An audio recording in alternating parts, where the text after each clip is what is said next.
So I got into banking, and it was an entry-level banker. I think my business card said personal banking officer, which really was beginner, rookie, nobody, okay? And I didn't know banking, so I had to learn banking, but there I was, and my boss, who was chairman of the board, only the chairman of the board, called me in and said, hey, we got this phone call. I want you to go out and meet with this man and see if it's a piece of business that we want to bring into the bank. There I was, a deer in the headlights again. I don't know what's a profitable piece of business. I said, sure, why not? So I go into Century City, which is all high-rise buildings, and I go up to this office on the 35th floor, and the administrative person invites me in, and I meet this man and go into his office, which was a really big office, floor-to-ceiling windows, and not a lot in there, just basically his desk. Now, he's in a suit and a crisp white shirt, and, you know, he's something, and I'm nobody, and so I give him my card. He looks at it, looks it down at it again. He said, you know, I rarely meet with anybody below president. I'm thinking, okay. So I sit down, and I've got my notebook out, and I'm taking copious notes as he is pontificating about this great piece of business he's going to give us and how lucky we're going to be.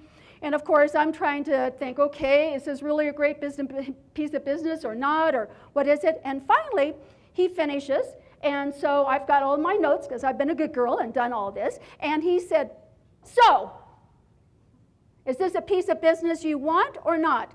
And I said, well, you know, I'm going to take my notes and I'm going to go back and meet with the chairman. No, I want you to tell me right now, are you going to take this piece of business or not?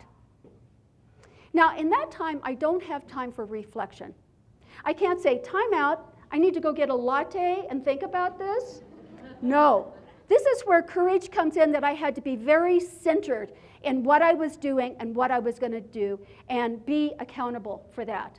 So I reached down, picked up my briefcase, put my hand out and said, thank you, this was nice meeting you. This would not be something that we'd be interested in.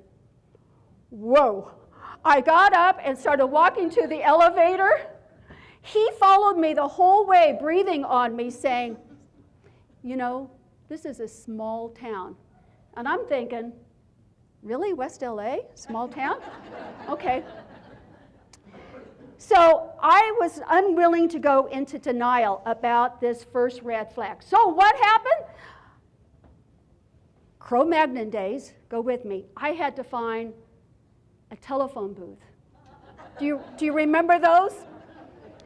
So there I am, kind of perspiring. I find a telephone booth. I go to the telephone booth. I call, and I say, it's Sandra. I need to talk to Joel, who's my boss, the chairman of the board.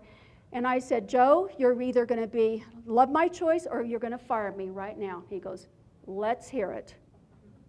So I start telling him the story. And he said, hold on. I got to put you on the speakerphone. I've got the president and the regional vice president in my office.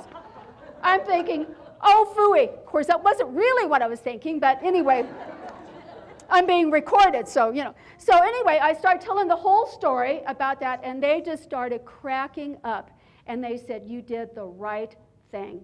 So we all have those big red flags, and it's whether or not in your courage consciousness you can stay centered in yourself so that you can see that red flag. Now, here's the deal. You want to be able to look at why does it take 2 red flags, 3 red flags, 4 red flags for you to finally make a decision to stand in your courage?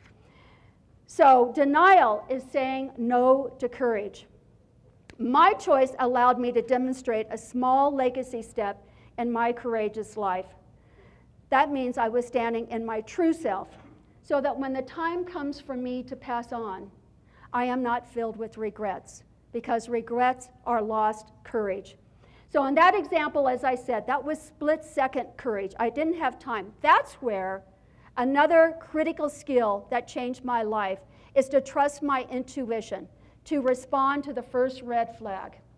and to be able to make a choice in that, being present to your heart's message. When you are able to do that, your true self shows up. Most of us tend to live in our false self.